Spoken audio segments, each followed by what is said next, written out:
Hello and welcome to Produced By. Just quickly before we begin, if you enjoy the show, please consider supporting it by joining our Patreon. You can choose from a list of memberships and will receive some exciting rewards. Thank you, and back to the episode. Hello, Jonah.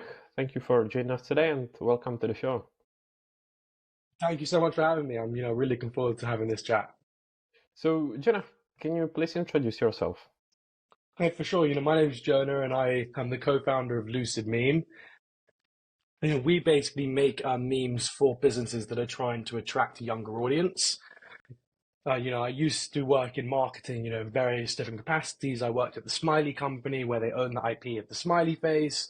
I worked at a digital weather company. I've worked at eToro. I've worked at like various level of, corporate and non-corporate kind of companies. And when me and my business partner, founded this, we basically saw the revelation of the power of memes, and like really how, loads of companies, were struggling and how to communicate kind of with Gen Z and other of the younger generations, to just make sense, to communicate kind of using memes. So yeah, that's my story. Sounds like a amazing, innovative idea. So, can you maybe tell us how it started? How did you get the idea? Yeah, absolutely. So actually, with my business partner, who first kind of came up with the idea. So he used to work for a company called 10,000 Black Interns. He's basically placing people of color within, I think it was 28 different sectors. All different kind of companies, and that was super interesting. And for that, he managed £100,000 kind of campaign. And he made, I think it was 15 of your more traditional creatives, and it was 10 memes. And very quickly he saw the memes were massively outperforming the other creators, but he sent me the data because I'm more of a data guy, and very quickly I had a look at it, and knew that, really it was exactly where we wanted to be. Because when looking at the meme marketing sphere, there are some agencies, that have tried to do it, but I feel as though they're not living up to the full potential, because it can be, and I think, often is, say, someone who's 40 trying to market someone who's 25.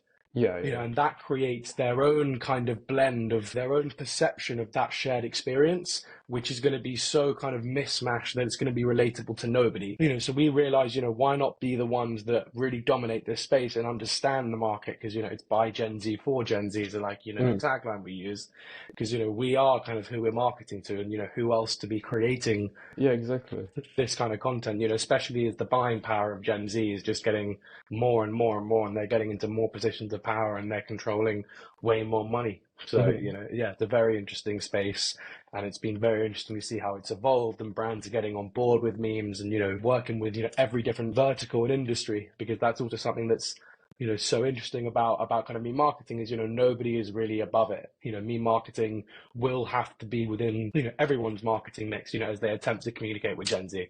Yeah, of course.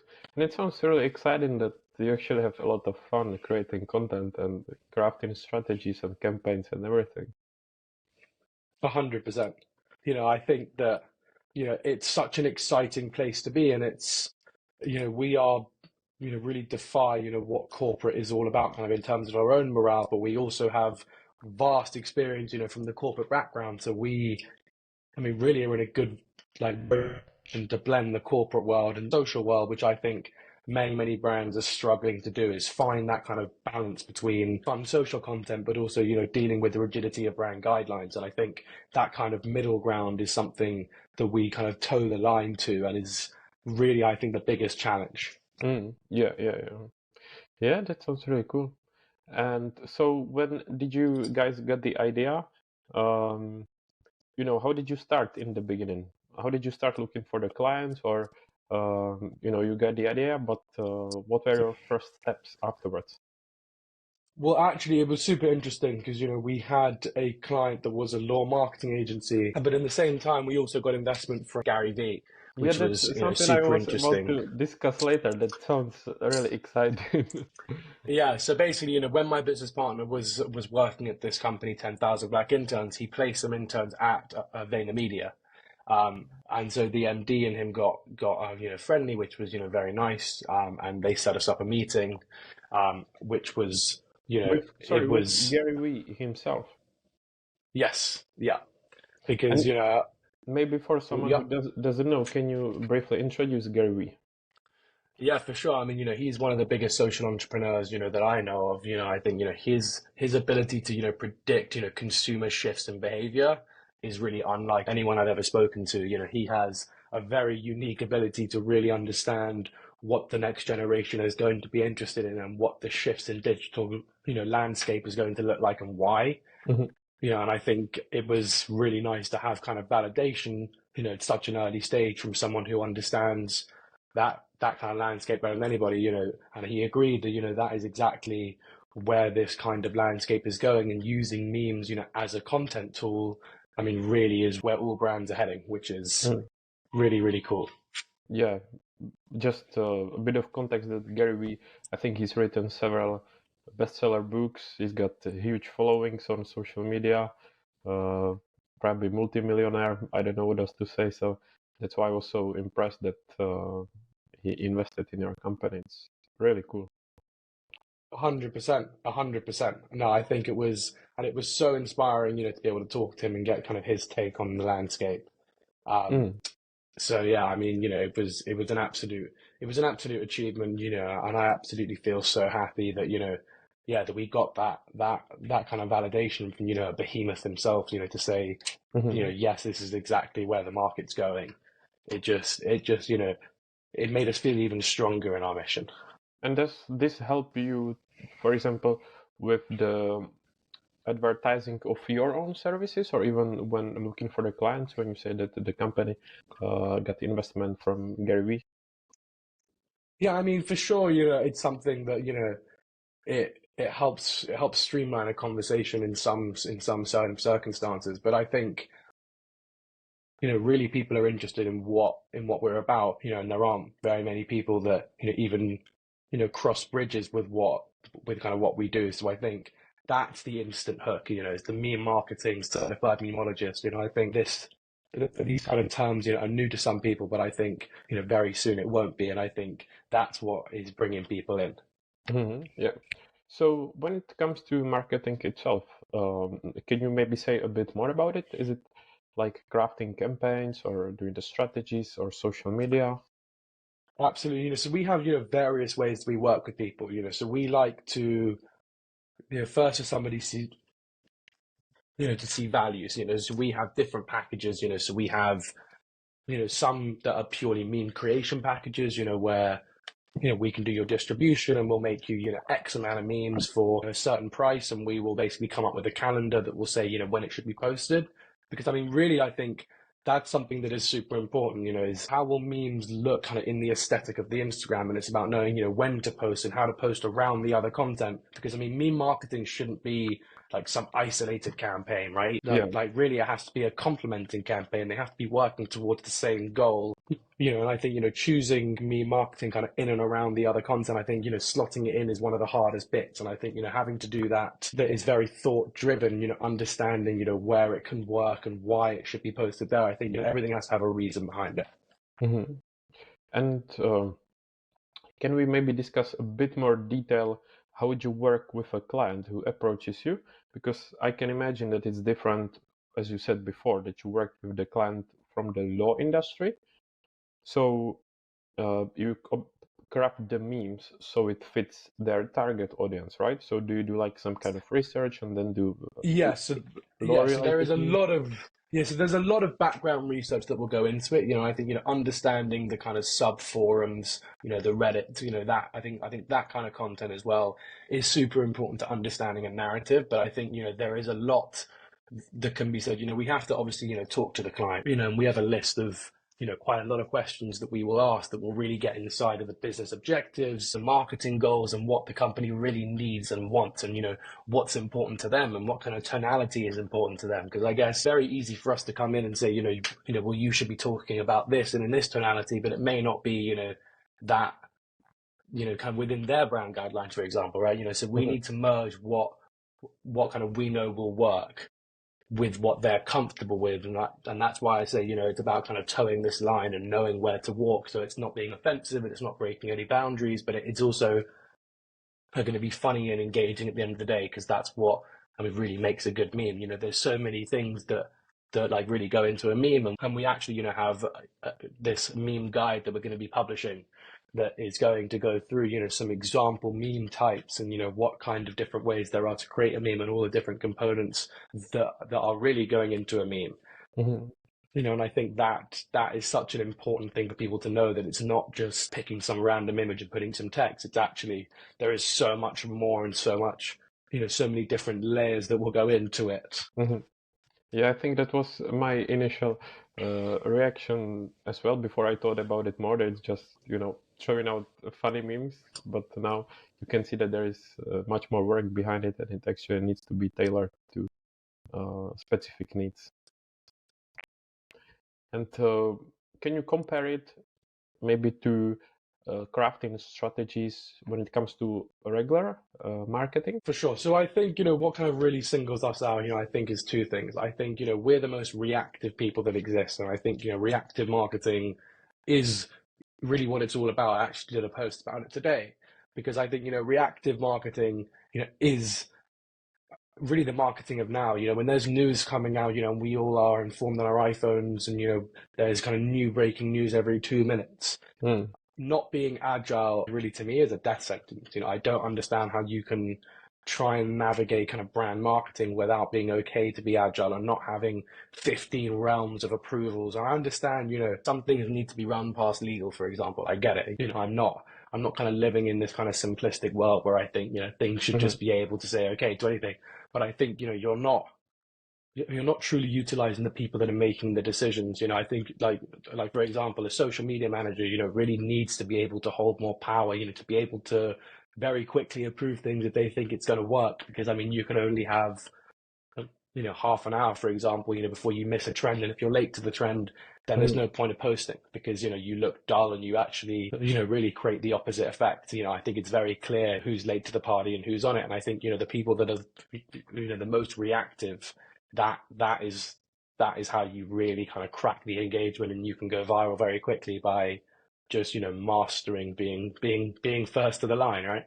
Yeah, it actually reminds me just a few days ago when we are recording this, when I went on LinkedIn, and I think I saw a post shared by you that Facebook and Instagram were down, and before I knew, I saw your post first. So that's a great example of being quick and staying up to date with the stuff and reacting on time.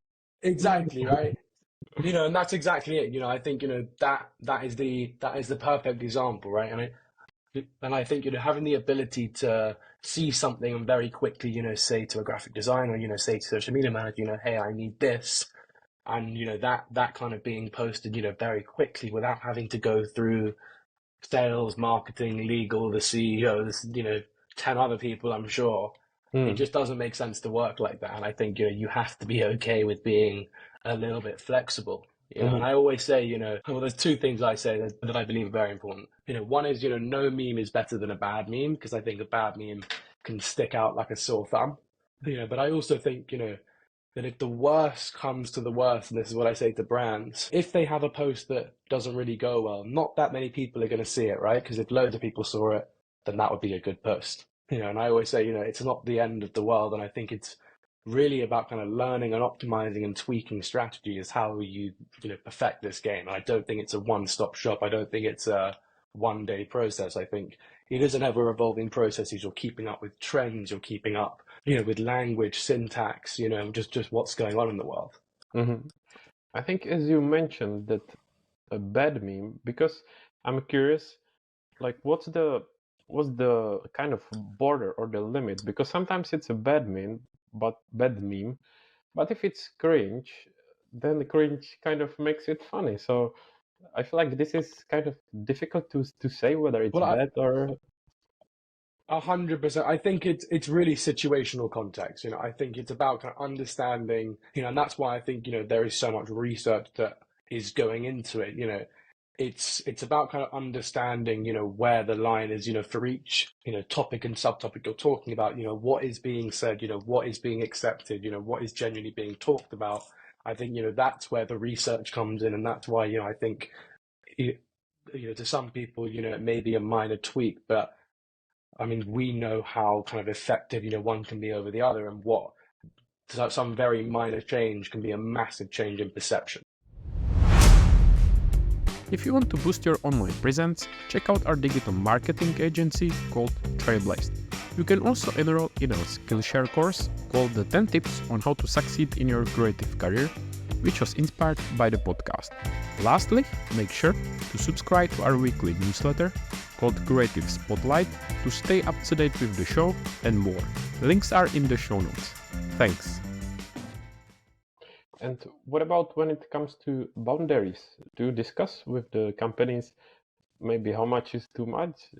Because some jokes may be inappropriate or not fit for the content. 100%, and that's why, when we have this kind of discovery call, we ask them a whole load of questions about where, they think their line's at, and sometimes, we suggest things that are a bit further if we think that it's very, very conservative. At the end of the day, it's kind of ultimately up to them. But I think, yes, absolutely, you have to take into account, what the brand wants. Because at the end of the day, they're the ones that are ultimately responsible for what happens, So yes, it's very, very, very impacted by what happens in that call. And there's a whole list of questions that we've crafted over time that are like really enable us to encapsulate, the business and the strategy that is going on and what the true needs are. Yeah. And when there is such a client, what does the person that reaches out to you look like? Is it like someone in their 20s, 30s, or is it even people who are maybe in 50s, 60s because they don't understand the audience?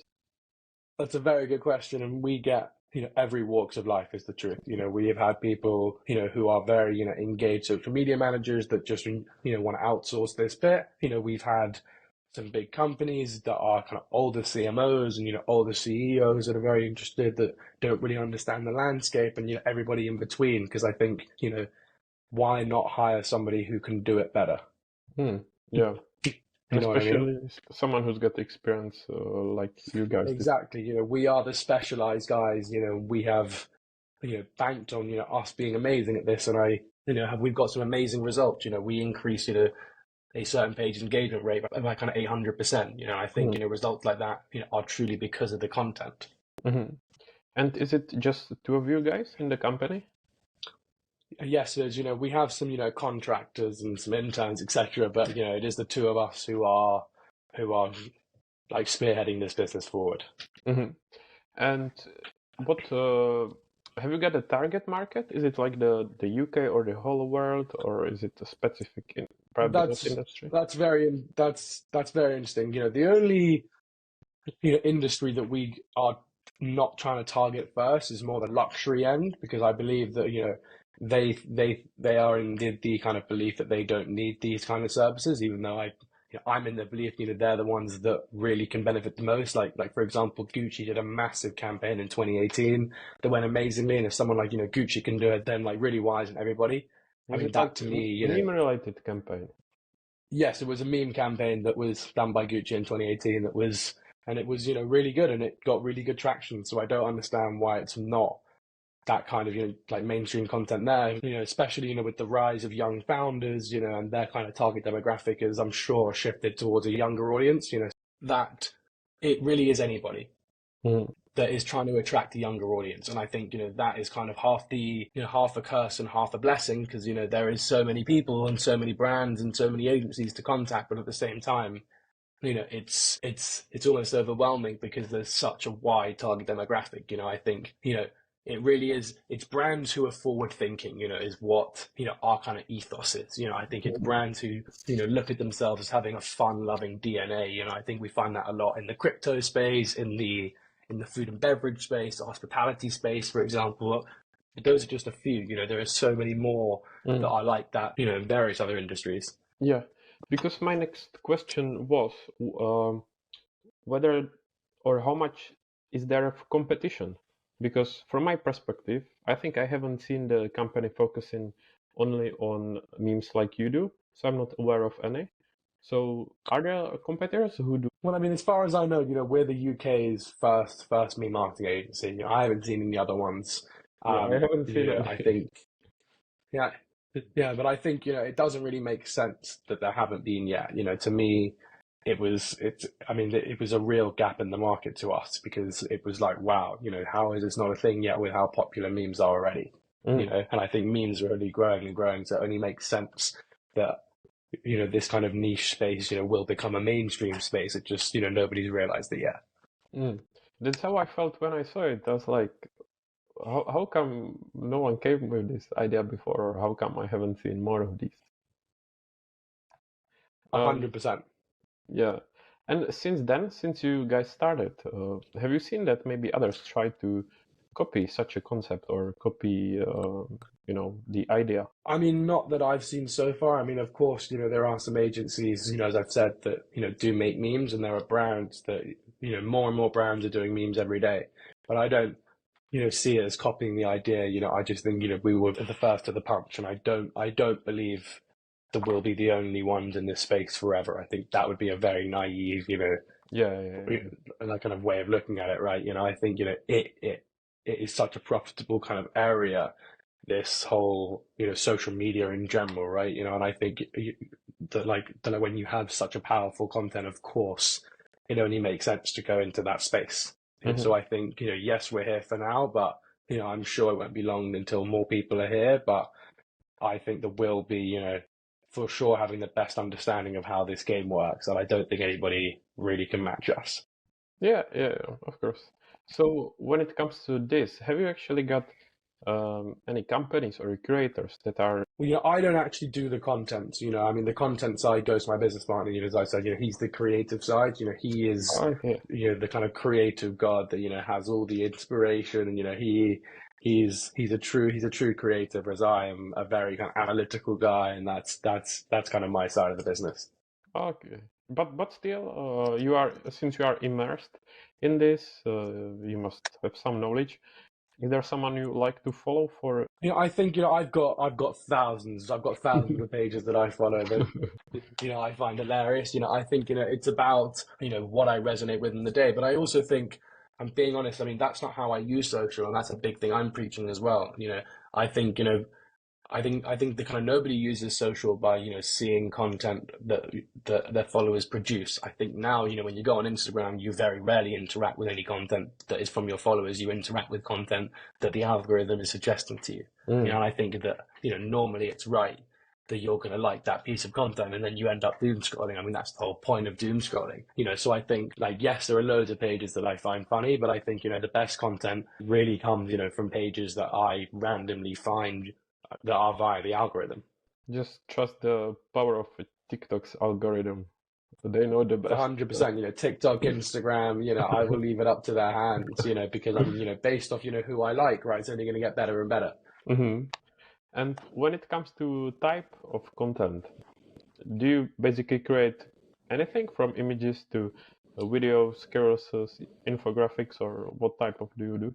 Yeah, I mean, you know, we can do anything. You know, we can do the kind of more traditional social content as well. But, you know, when talking about memes specifically, you know, we can do, you know, static, or we can do, you know, short kind of real content, for example. You know, we can do video content as well. I think it works very well. But, you know, I mean, in terms of our social media capabilities as a whole, you know, we can do the whole range of content types.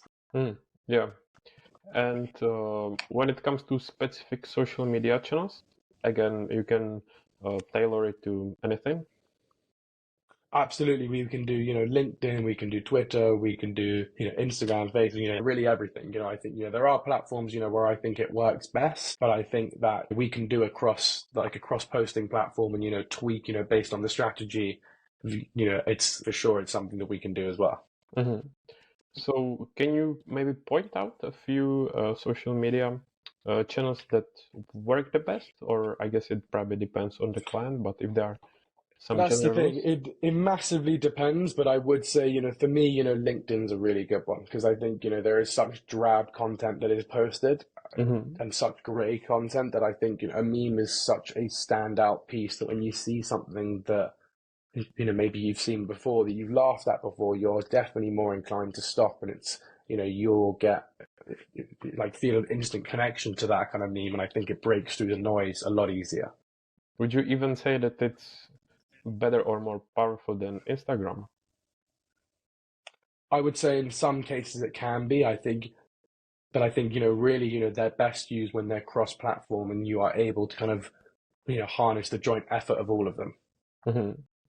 So Because on LinkedIn there are usually more of the companies, or I guess you work more with the companies, but do you also work, let's say, with specific maybe influencers or some famous people to help them, with the... We've not done that kind of as of yet. I mean, it's something that we'd be open to do, but I think, we want to try and make our name in the brand marketing and the agency marketing. Mhm. But of course, that is something that we would definitely do if the opportunity arose. It's just not something that has been number one on the priority list right now, but I definitely think that is an interesting space for sure. Mm-hmm. And are there then any clients that you can or you want to mention that you worked with them? And yeah, we've had a few interesting clients. We've had kind of the head, and they're kind of the kind of Duolingo for EQ, and they were a super interesting app. That Sorry, was trying to Duolingo, champion. the language app. They were Duolingo for kind of EQ, so they were the people that were championing emotional intelligence, and they had a whole app that was trying to get people to kind of deal with their emotional intelligence and become Mhm. more emotionally aware. And that was a super interesting one. We got some very good kind of like paid impressions for them, which was, yeah, like very interesting for sure. We had Strike, and that was a non-alcoholic drinks brand that was also very interesting, to be in that kind of space, Mhm. and understand, the kind of context, of the food and beverage industry that is really, in my mind, one of the fastest changing industries there is. Yeah, the Duolingo one is actually a great example because following them on social media, for example, LinkedIn, if you consider that it's a language app, a really big one, I think their marketing and even memes they post, it's amazing. I don't know if you follow them. 100%. No, 100%. I definitely agree. I think they are so funny. They're able to, they've gone completely the other side of the line and just don't really have a line now, and they're willing to post whatever they want. And I think they know that their audience finds it funny. They know the persona of their audience so well, it just makes sense. Mm-hmm. Yeah, they are smashing. I think it was with a Super Bowl commercial. If someone was interested, they can Google it, but that's when they really smashed it. When it comes to, I know you said your friend is the one who's actually creating content, but I'm curious, when he's creating content, does it come from his mind, or does he look for it online, or kind of both, or what is it like? I mean, for sure, I think, he's taking inspiration on trend patterns from online. I think, that is, of course, the only way to understand what is going on, to see what's being posted and what's being said. But he is one of the most creative people I know, and, he's able to, master his creativity and, come up with, new ways of, displaying marketing messages, in a very subliminal way, because it's all very kind of psychological. Nobody kind of actively knows they're kind of reading the marketing message. It gets kind of absorbed into the subconscious. So I think, yes, it's kind of a bit of both, is what I'd say. Mm-hmm. Would be curious. What does he do when he runs out? I don't think he runs out of ideas. His creative juices are always flowing. And I know you focus on the other side of the business, but you weren't interested in being a creative one? Yeah, well, I think it's, we have a merge and we're very kind of yin and yang. So we're very good at different things. And, we've both come from, marketing backgrounds in very different areas. So I think, I trust him for that social side. And, I, of course, am involved in, some of the ideation, process. But I think that, we should master what we're good at. And I always say, let's play for our skills and not our weaknesses, and I know that, we are both, very much doing things that are playing to our strengths, and we're combining both our skills to create a very unstoppable team. So Yeah. So can you tell us more about your work?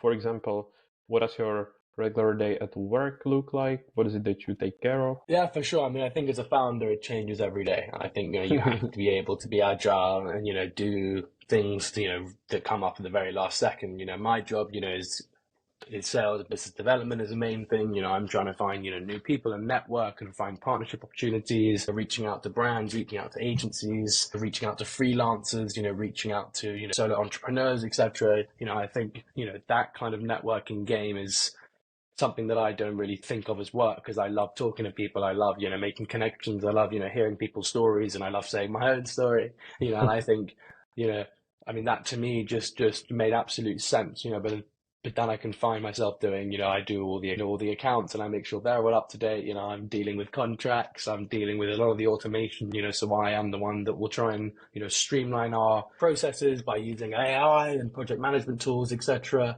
I think that's so important, is to be, keeping up and, trying to make tasks that shouldn't be, time consuming, trying to streamline how much time you have, and really kind of organizing where you're spending time, and spend time, where it needs to happen most. Yeah. And when it comes to clients, can you say maybe what's the ratio of people that reach out to you compared to people that you need to reach out to for work? I think it's changed over the course. I think, yeah, I don't think it would be fair for me to give a number. I think it can change. It can change a lot depending on the week, depending on what kind of promotion, or what kind of content we put out. So I think, yeah, I wouldn't really put a number on it, to be honest. Yeah. And do you guys have like a long-term partnerships and relationships, or like just short-term strategies? No, absolutely.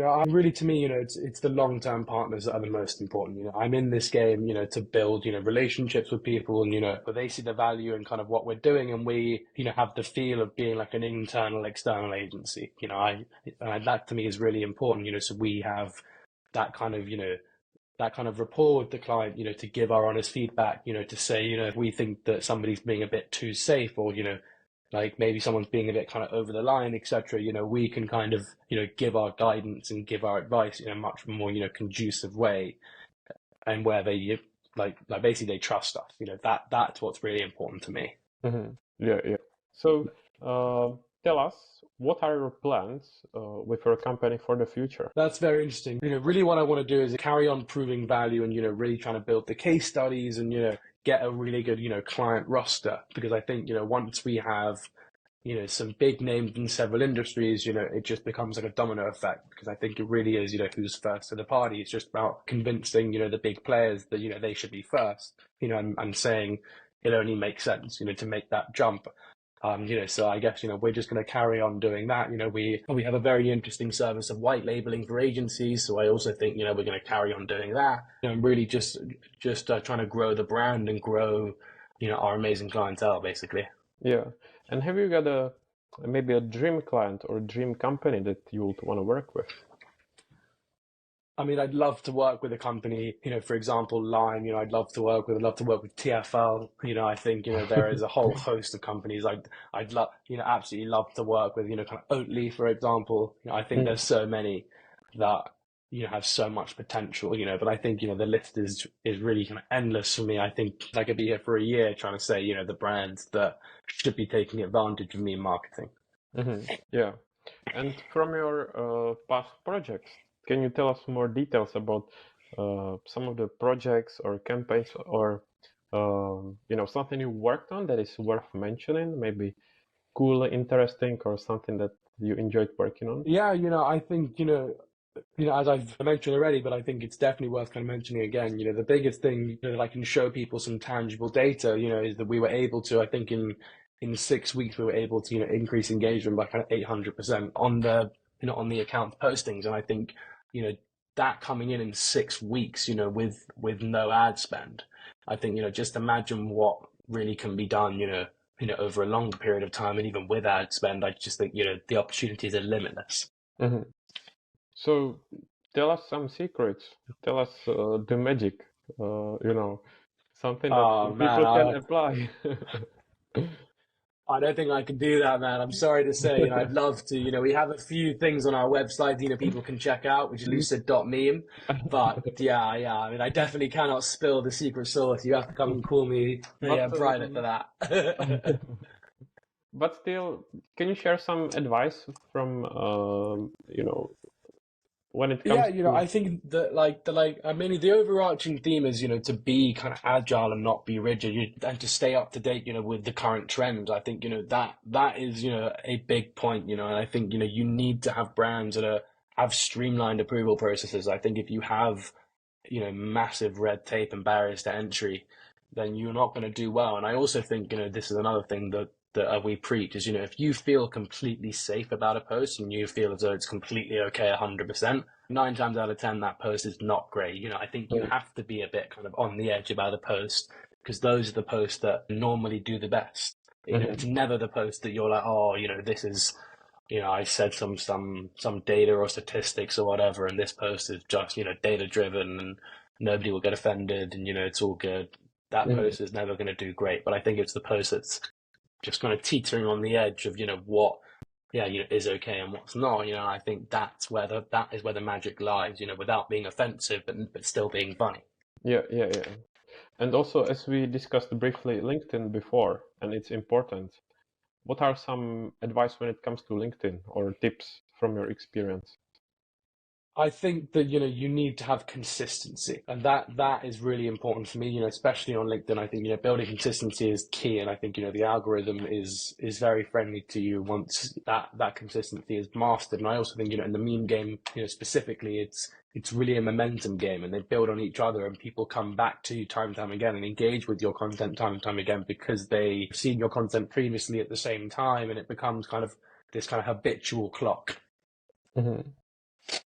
And I've also noticed that you've got a badge. Do you want to tell us more about your, I think it's interpersonal skills badge? Yeah, I just, I love trying to contribute, and I love, the art of the game. I think it's so important, others to learn from each other, and I've learned so much from these LinkedIn articles, and I thought it was only give back, I thought I was only right, to give kind of my opinion and my voice. I thought that, my way of dealing with people, I think, is very unique. I think when you have conversations with people, I don't think it should necessarily be for a specific reason. And my whole vibe and hypothesis is, let's just meet with as many people as possible, because you never know what can come out of a conversation. You never know, who you can help in the future, or someone may be able to help you. And I just think, you never know what can happen. So why not try and, be friendly and speak to everybody and, hear everyone's stories and try and, try and offer guidance, wherever you can. Mm-hmm. Yeah, that sounds great, and I can completely agree. And when it comes to badge itself, do you feel like that it helps you when it comes to LinkedIn, such as build trustworthiness or something? Listen, I think if you're relying on a badge to really differentiate if someone's good or not, I don't necessarily know how well your opinions are. I think, I think it definitely helps to add some level of credibility, but I think, people come to my profile because of my posts and because of the brand that I'm trying to build around it, and the fun, and engaging content that I try and produce that is genuinely just, my thoughts and my hypotheses and my visions and experiences, but also asking people for help and, trying to utilize the network. At the same time, I think I've built such a great network with such a diverse, group of people, why not try and ask for help here and there? And it's a big thing I preach, never be too proud or too scared to ask for help from anybody. Because I think, people do like to help, once they're asked. I just think people are scared to ask. Yeah. It doesn't make sense to me. No, it's a good point. And as we will be approaching the end, do you want to promote your company, yourself, where people can follow? Yeah, absolutely. Please contact me on LinkedIn, Jonah Blackburn, certified memeologist. You can go to our website, which is lucid.meme. It's a brand new domain type, so you don't need anything else. Mm-hmm. Or you can type in lucidmeme.co.uk, it's up to you. Mm-hmm. And yeah, please feel free to reach out. We're kind of always happy to have a call. And out of curiosity, why is it called lucid? It's just adjective for meme, or what does it mean? Yeah, well, it stems from lucid dream. And I think that kind of idea of being in control. That sounds good. I like it. Yeah, cool. So, is there to finish? Is there something that you want to share, or I forgot to ask, or you got a space to say? No, something? I think it's good with me. Thank you so much for having me on the show. I've super enjoyed this. I think it's been a super engaging conversation.